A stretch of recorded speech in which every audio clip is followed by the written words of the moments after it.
தொடர்ந்து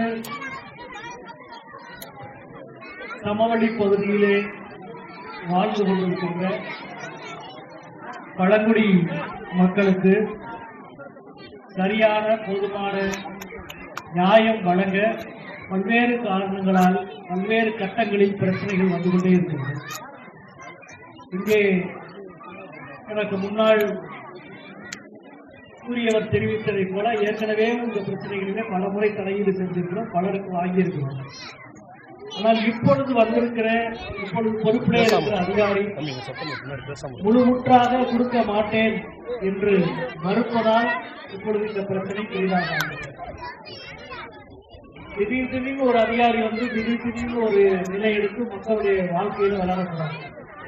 அரசுக்குன்னா அரசுக்கு ஒரு கொள்கை தான் இருக்கணும். அந்த கொள்கையின் அடிப்படையில் தான் ஏற்கனவே குழந்தைகளுடைய பெற்றோர்கள் 2 பேருக்கும் சான்றிதழ் கொடுக்கப்பட்டது. பெற்றோர்கள் 2 பேருக்கும் எஸ்டி சான்றிதழ் கொடுக்கப்பட்ட பிறகு பல ஆண்டுகளுக்கு பிறகு அந்த குழந்தைகளுக்கு அந்த பெற்றோர்களுக்கு பிறகு குழந்தைகளுக்கு எஸ்டி சான்றிதழை மறுப்பது என்பது எந்த விதத்திலும் பொருத்தமான விஷயமாக இருக்கிறது. எனவே அதே போல ஒட்டுமொத்தமாகவும் மறுப்பது என்பது ஏற்புடையதாக இருந்தது. பேரூராட்சியிலே இந்த வார்டே எஸ்டி பெண்களுக்கு ஒதுக்கப்பட்ட வார்டு இல்லையா?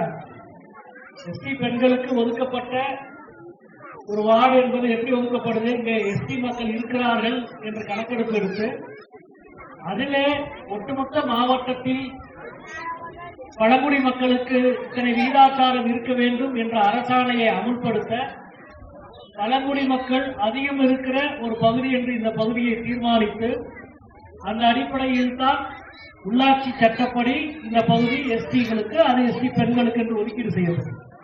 அப்படி ஒதுக்கீடு செய்யப்பட்ட ஒரு பகுதியில் ஒட்டுமொத்தமாக நாங்கள் கொடுக்க மாட்டோம் என்று மறுப்பதோ நிராகரிப்பதோ பொருத்தமல்ல என்பதை நான் முதலிலே உங்கள் வாயிலாக மாவட்ட நிர்வாகத்துக்கு தெரிவிக்கிறேன். கேஸ் பை கேஸ் சரி பண்ணுங்க. அதுல பிரச்சனைகள் இருந்தா நீங்க கொடுக்க மறுப்பது அல்லது மேல்முறையீட்டுக்கு அனுமதிப்பது என்பது வேறு. ஒட்டுமொத்தமாக யாருக்கும் கொடுக்க மாட்டேன் என்று சொல்லுவது பொருத்தமல்ல. ஏற்கனவே போன தலைமுறையில் சான்றிதழ் இருக்கிற பொழுது அடுத்த தலைமுறைக்கு கொடுக்க மாட்டேன் என்று சொல்வதும் பொருத்தமல்ல. புதிதாக ஒருவர் இதுக்காக மனு செய்கிறார் என்றால் அது சார்ந்து வாதிப்பது, அது சார்ந்து பரிசீலிப்பது என்பது வேறு.